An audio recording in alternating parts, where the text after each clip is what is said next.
Jason, I know we spoke about this at the last event extensively, but one question I didn't get to ask you is, what did you learn about the whole situation with The Hunt back in the fall that you might apply to future marketing efforts or any of your films in general? Well, I learned a lot of things. I mean, the first thing I learned is if you have a movie that's tough to explain in a 90-second trailer, it's good to show it. So the second time that we released the movie, we've shown it to all the media before they saw the trailer, so people can talk about something they've seen versus what they haven't seen. And then, you just have to be, in today's world, you have to be very, very careful about what's in your initial marketing materials. Yep.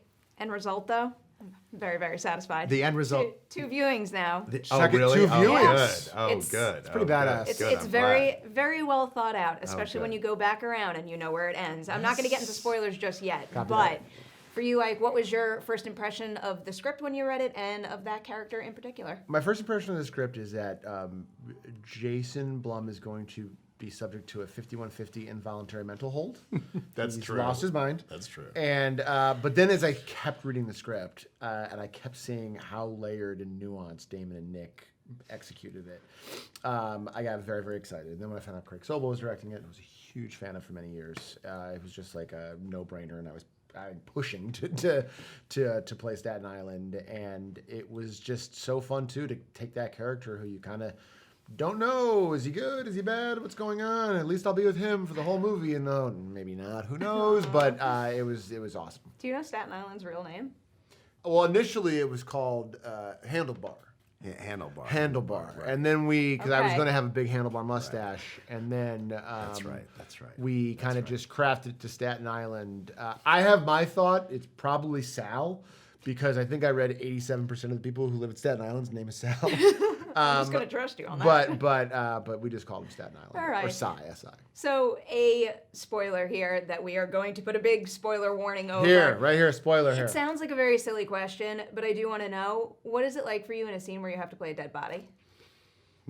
I gotta tell you, it was the first time I've ever died on camera. And I was very nervous that I was gonna be dead, and the director was gonna be like, "Hey, do you know your face moves a lot when you die?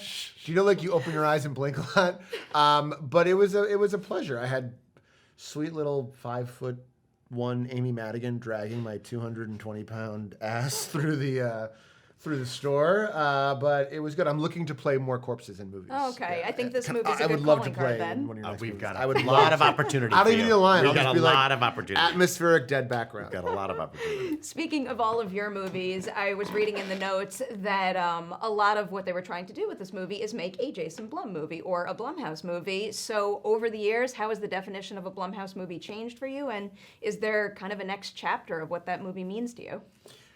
I think it's always important for that. I think that should mean something different every year. I think you can't lean back on. I hate the notion Hollywood leans back too much on past successes and tries to repeat them. I really try not to do that. But I like to think our movies are exciting and subversive, and most importantly, original. That they feel like different from what's come before. Never seen it before.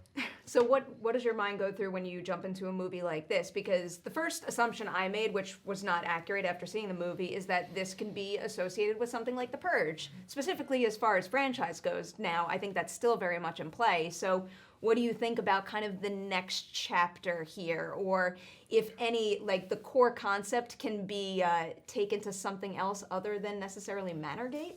Well, I think one of the benefits of low-budget movies is I don't have to think about that when we're doing our movies. So I always encourage our filmmakers not to do what you're doing. Don't think about the sequel. Don't worry about it. I always use Paranormal Activity. Yes. 2 people died at the end of the movie, and it was found footage. We figured out a way to make 5 more. So don't construct a movie for a sequel. Construct a movie that's great, and if you want to make a sequel, we'll figure it out. But the cool thing about this movie is you have that really interesting, applicable concept that could be applied to anything. It could, out there absolutely, now. it could. Yeah. It could be a stage show. It could be a ride, or it could be more movies for sure. Can The Hunt be a maze at Halloween Horror Night? Definitely. I play a zombie every year there, so this is. there I you have a go. parking pass already. This is great. Have you really ever played a zombie there? No, but I've gone and it scared the hell out of me. Yeah. If you want to play a zombie, I could work that out. You for could sure. call Donna? Yes, I would like to go through that maze and cover Me that. too. I think the guy from Blockers just grabbed me. Me too. Speaking of Halloween Horror Nights, Is that concept suitable for a Blumhouse movie in the future? Yes, definitely. We've actually talked about it.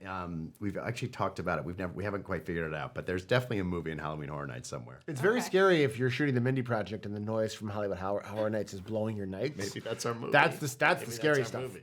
Line producer's mad at me because we're not able to shoot because the Horror Nights is making too much noise. That's their first act. I feel like that's the best reason in the world not to be able to shoot your project. Yes, Yeah. it I is would true. be totally fine with that. Ike, how do you feel about horror in general? I always like to hear about if someone is a horror fan first and foremost, but what subgenre of horror speaks to you the most? For me, I'm a little more on the thriller side of horror than the kind of supernatural side of horror. I'm kind of one of those people who's like, I need the story to be grounded and based in reality. Like, I just don't know why. Like so movies like this or movies about like Get Out or Us, where it's something that could ostensibly happen. That's the one that keeps me up at night. The other stuff, I'm like, zombies aren't real. I love them, but what I would call true horror. Reality horror. Have you played the game in your head though with things like zombie apocalypses and disaster movies? Like, will you survive? Do you have a chance? Oh, 100% survive. 100% I will survive a zombie apocalypse. That's true. 100%. You will. Why? He's prepared for real life. He has like a generator and wall. You know who's going down in the zombie First guy. in 5 seconds? First guy I didn't down. even buy masks or anything First for guy. You for have Corona. like every single horror scenario like in your playbook. Yeah, but I get it out of my system in my job. I don't think it's ever going to really happen. When it happens, come to my house, buddy. Yeah, You're I'm good. going to go to You're your good. house. I got meals ready He's got to a eat. generator. Got a generator. I got Yeah. meals ready to eat. 30 years, we're good. Yeah. What meals are you eating? I mean, they're not good. They're like Okay. oatmeal and like kind of like cheesy rice. But No, it sounds like a 10-year-old's diet, and that's my It diet, is. so I can come over and share the food. What are some qualities in The Hunt that you would like to see in more genre movies out there? anytime you can kind of thrill people and make them laugh, to me, that's like the two things I look for in a collective experience at the theater. And how something that's funny and makes you laugh kind of tricks your brain into being like, oh, this is funny. And then something really scary happens. So kind of just making the audience feel a bit like they're on a roller coaster and they don't know what to expect. That's what I want to see in those movies. You guys accomplish that here. How does Craig kind of get you in the right headspace to make sure you're nailing the tone while you're on set? I think, making sure that we weren't too broad, making sure we weren't like caricatures of the people we were playing. And he just has a very calming nature, and he is a great laugher. So I think when you do say something funny and you get like a good reaction from your director, it's very encouraging.